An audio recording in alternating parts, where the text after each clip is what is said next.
Assalamualaikum warahmatullahi wabarakatuh. Minasan, konnichiwa. Berjumpa lagi dalam pembelajaran bahasa Jepang untuk pola kalimat ta koto ga arimasu. Hai, sasoku hajime masho. Ta koto ga arimasu adalah salah satu pola kalimat dasar bahasa Jepang. Fungsi dari ta koto ga arimasu adalah untuk mengekspresikan pengalaman. Sebenarnya pola ini terdiri dari 3 pola atau 3 unsur, yaitu ta, koto, dan ga arimasu. Ta adalah bentuk lampau dalam bahasa Jepang.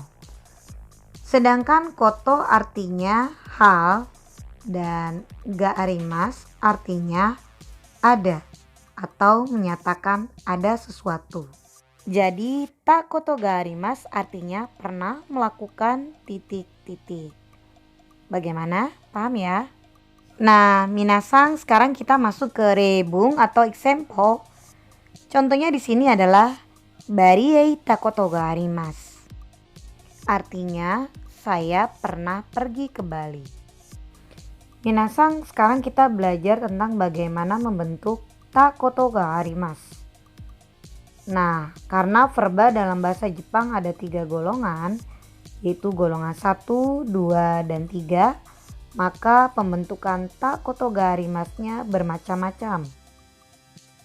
Contohnya di sini adalah golongan 1 yang diakhiri oleh silabel u, su, dan ru.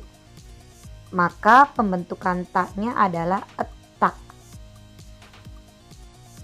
Nah, kita ambil contoh kau atau beli. Maka bentuk lampaunya adalah kata. Nah, minasan, perubahan tadi atau konjugasi tadi berlaku pula pada verba yang diakhiri oleh tsu dan ru. Nah, minasan, kita sekarang masuk ke golongan 1 yang diakhiri oleh silabel bu, mu, dan nu. Nah, untuk ta ke-nya atau bentuk ta lampaunya, konjugasi yang terjadi adalah enda. Contoh yobu atau memanggil, maka akan menjadi yonda. Pernah memanggil menjadi yonda koto ga arimasu. Bagaimanakah dengan verba golongan 1 yang diakhiri oleh ku? Contohnya di sini kaku. Maka ta ke-nya atau bentuk ta-nya adalah ita menjadi kaita. Kaita koto ga arimasu artinya pernah menulis. Namun minasan, hati-hati juga, ada verba yang diakhiri oleh bunyi ku tetapi tidak menjadi ita tapi eta. Contoh iku atau pergi menjadi ita. Pernah pergi menjadi ita koto ga arimasu. Nah, minasan, semoga Anda tidak jenuh ya. Untuk penjelasan selanjutnya adalah verba yang diakhiri bunyi gu. Contohnya oyogu, maka konjugasinya menjadi ida. Contoh pernah berenang, maka menjadi oyoida. Oyoida koto ga arimasu.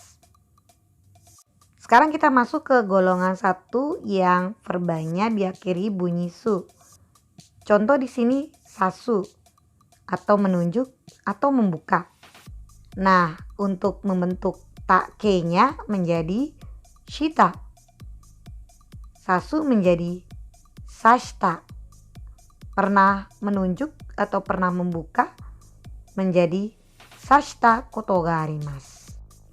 Minasan, kita masuk ke golongan 2. Pembentukan ta pada golongan 2 itu cukup mudah karena umumnya verba golongan 2 diakhiri oleh bunyi ru, eru.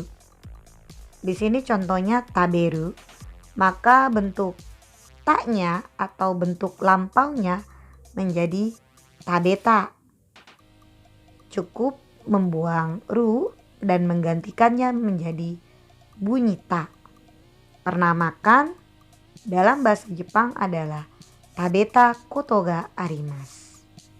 Nah, minasan, Untuk golongan 3, karena hanya 2 cukup mudah ya.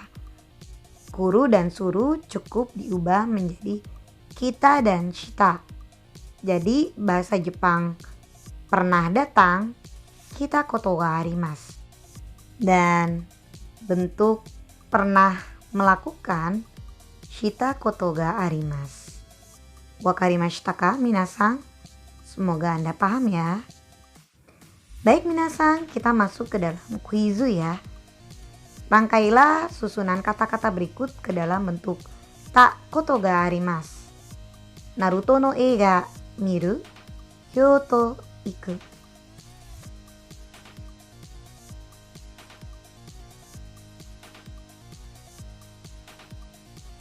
Hai, seikai. Benar ya. Jawaban kuizunya adalah Naruto no eiga o mita koto ga arimasu. Saya pernah nonton film Naruto. Kyoto e itta koto ga arimasu. Saya pernah pergi ke Kyoto. Mudah kan? Minasan, simpulan kita adalah bentuk ta koto ga arimasu adalah pola kalimat bahasa Jepang yang berfungsi untuk menjabarkan pengalaman. Semoga pembelajaran ini bermanfaat ya.